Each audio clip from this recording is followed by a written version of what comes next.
మీ business ఏదైనా మీ ఊర్లో promotion చేయాలంటే అది సుమన్ టీవీతోనే సాధ్యం. ఇప్పుడే సంప్రదించండి.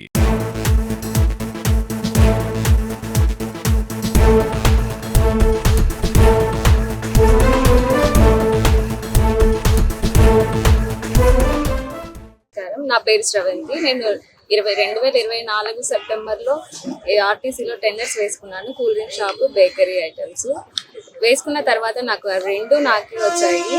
అప్పటి నుంచి ప్లేస్ కొలతలు చూపించమని మేము చాలాసార్లు తిరిగాము. మా ప్లేస్ చూపించలేదు, ఏం చూపించలేదు, ఇప్పటికీ కూడా చూపించలేదు. ఎన్నిసార్లు తిరిగినా మాకు ఎటువంటి సమాధానం చెప్పలేదు. తర్వాత నేను సార్ వాళ్ళని కలిసిన తర్వాత మొన్న ఆగస్ట్ నెలలో వచ్చారు మాకు ప్లేస్ చూపించడానికి.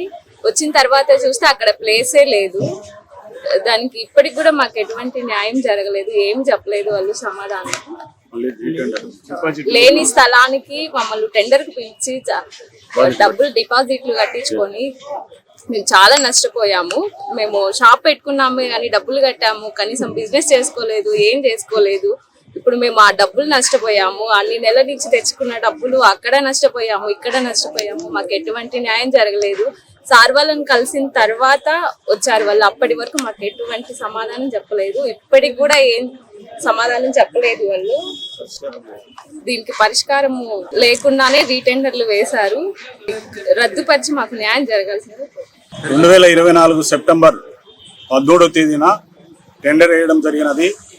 ఆ టెండర్లో ఈ హాల్ ఉన్నటువంటి ప్రయాణికులకు హాల్గా ఉన్నటువంటి స్థలాన్ని ఏబిసి అని 3 భాగాలుగా విభజించి ఆర్ఎం గారు టెండర్ పిలిచడం జరిగినది. ఆ టెండర్లో శ్రవంతి అనే మా పాప టెండర్ వేసినారు. ఏసి అనేటువంటి ఆమెకు టెండర్లో ఆ 2 రూములు వచ్చినాయి. కానీ ఎటువంటి అప్పటి నుంచి టెండర్ వేసి డిపాజిట్ కట్టించుకున్నారు. ఎటువంటి కొలతలు లేకుండా, ఎటువంటి చూపించకుండా వాళ్ళు జాప్యం చేస్తూ వచ్చినారు. ఈమె శ్రవంతి పదే మార్లు ఆర్ఎం గారికి లెటర్లు పెట్టి చాలా సార్లు తిరిగినది. కానీ ఎటువంటి స్పందన లేదు, ఆమె పలకలేదు. కానీ మాకు ఎస్సీ ఎస్టీలు అయినటువంటి మాకు తెలియజేస్తే మేము అక్కడికి వెళ్ళి ఆర్ఎం గారికి అడగగా ఆర్ఎం గారు స్పందించి తర్వాత ఆర్ఎం గారు అప్పటికి కూడా స్పందించకపోవడంతో కలెక్టర్ జేసీ గారి దగ్గరికి వెళ్ళినాము. జేసీ గారు స్పందించి అయ్యా వాళ్ళకు రూమ్స్ టెండర్స్ చూపించండి, వాళ్ళకు ఎక్కడ ఏ ఎక్కడ, బి ఎక్కడ, సి ఎక్కడ అనేది చూపించండి అని చెప్పడంతో అప్పుడు ఆర్ఎం గారు స్పందించి డి గారిని పంపించారు. డి గారు వచ్చి కొలతలు వేసి వాళ్ళకు చూపించండి, మార్కింగ్ ఇవ్వండి చెప్పడంతో ఆ డి గారు వచ్చి డి గారికి ఎక్కడ ఉన్నదో తెలియక ఆయన వెళ్ళిపోవడం జరిగినది. అప్పుడు కూడా రాకుండా ఉంటే మళ్ళీ ఆర్ఎం గారు కలిసినాము. ఆర్ఎం గారు కలిస్తే అప్పుడు వచ్చి డి గారు లేని స్థలానికి టెండర్ పిలిచాడు అని చెప్పడం జరిగినది. ఇక్కడ రూమే లేదు, ఇక్కడ స్థలమే లేదు, లేని స్థలానికి టెండర్ పిలిచి ఇచ్చేసినారు. వాళ్ళకే లేదు, టెండర్ వేసినటువంటి అధికారులకే లేని స్థలమే లేదు. అక్కడ స్థలం లేని దానికి టెండర్ వేసి నిరుద్యోగులను మోసపుచ్చినారు. ఇటువంటి అధికారుల పైన చట్టపరమైనటువంటి చర్యలు తీసుకోవాలా. ఇది మళ్ళీ రీటెండర్ కూడా పిలిచడం జరిగినది.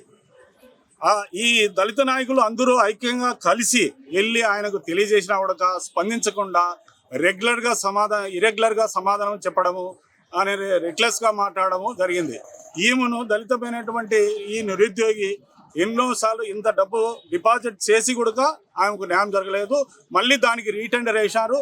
అదే డిఆర్సి మీటింగ్లో ఆర్ఎం గారిని 3 ఎమ్మెల్యేలు ఇతను అనర్హుడు, ఇతడు ఈయన ఆర్ఎంగా పనికిరాడు, గవర్నమెంట్కి సరౌండ్ చేయండి అని చెప్పినా కూడా ఆయన అట్లే ఉంచినారు. ఈ ఆర్ఎం గారిని సస్పెండ్ చేస్తూ రీటెండర్ పిలిచినటువంటి కమిటీ పైన కూడా చర్యలు తీసుకొని ఆర్ఎం గారిని సస్పెండ్ చేయాలని మేము డిమాండ్ చేస్తున్నాం. గత 11 నెలలుగా ఒక దళిత మహిళ ఆర్టీసీలో రూముల బాడీ కోసం టెండర్ వేసింది. టెండర్ వేసిండ్రు, అగ్రిమెంట్ ప్రకారం ఆమె అమౌంట్ పే చేసింది. కానీ ఆర్ఎం గారు టెండర్ వేసినటువంటి ప్లేస్కు ఎక్కడైతే ప్లేస్ చేశారో ఆ ప్లేస్కు ఇంతవరకు కూడా ఆమెకు ఆ రూములు చూపించలేదు. టెండర్ ఎక్కడ వేశారంటే ఆర్టీసీ బస్ స్టాండ్లో ఒక పాడుబడిన ఒక బంగ్లా లాంటి రూముకు దానికి మెజర్మెంట్ లేదు, రూములు అలాట్మెంట్ లేదు. కనీసం వాళ్ళు ఇచ్చినటువంటి మెజర్మెంట్ విస్తీర్ణంలో 3 రూములు అని చెప్పారు, 3 రూములు తగినటువంటి విస్తీర్ణం కూడా లేదు. అలాంటి దానికి ఆర్టీసీ ఆర్ఎం గారు టెండర్ వేయడం ఇది కరెక్ట్ కాదు. ఇది కేవలం ఒక దళిత మహిళకే ఇలాంటి అన్యాయం జరుగుతుంది. దీన్ని తీవ్రంగా బహుజన సమాజ్ పార్టీ మరియు దళిత సంఘాలన్నీ కూడా తీవ్రంగా ఖండిస్తున్నాం. మా దృష్టికి ఆ దళిత మహిళ వచ్చినప్పుడు మేము అందరం కూడా ఆర్ఎం గారిని సంప్రదించాం. ఆర్ఎం గారికి జరిగిన విషయాలన్నీ కూడా తెలియజేస్తే ఆయన నా చేతనైంది ఇదే, నేను ఇలా చేస్తాను, మీరు ఏమైనా చేసుకోనని నిరంకుశ ధోరణితో ఒక రెడ్డి అనే అహంకారంతో దళిత మహిళలపై దురుసుగా ప్రవర్తించడం కూడా మేమందరం మా సమక్షంలో జరిగింది. మేము ఆర్ఎం గారికి, కలెక్టర్ గారికి అందరూ కూడా ఒకటే విన్నవిస్తున్నాం. తొందరగా వెంటనే ఈ దళిత మహిళలకు న్యాయం జరగాలని చెప్పి మేమందరం కూడా డిమాండ్ చేస్తున్నాం. అలాంటి జరగకపోతే ఖచ్చితంగా మీరు ఏదైతే మళ్ళీ రీటెండర్ పిలిచారో ఆ టెండర్ని అడ్డుకుంటాము. నీ అవసరమైతే నీ ఆఫీస్ దగ్గర నిరాహార దీక్ష చేయడానికి కూడా మేము ఊడుకుంటాము. వెంటనే ప్రభుత్వ అధికారులు స్పందించి ఆ దళిత మహిళలకు న్యాయం చేయాలని చెప్పి మా యొక్క ప్రధాన డిమాండ్. ఇదే విధంగా ఇక్కడ నుంచి ఈ ఆర్ఎం ఎవరైతే ఉన్నాడో ఇతను దళితులకు, కేవలం దళితులకే అన్యాయం చేస్తున్నటువంటి ఈ ఆర్ఎంను ఇక్కడి నుంచి తొలగించాలి, డిస్మిస్ చేయాలని చెప్పి ప్రధానంగా మా డిమాండ్.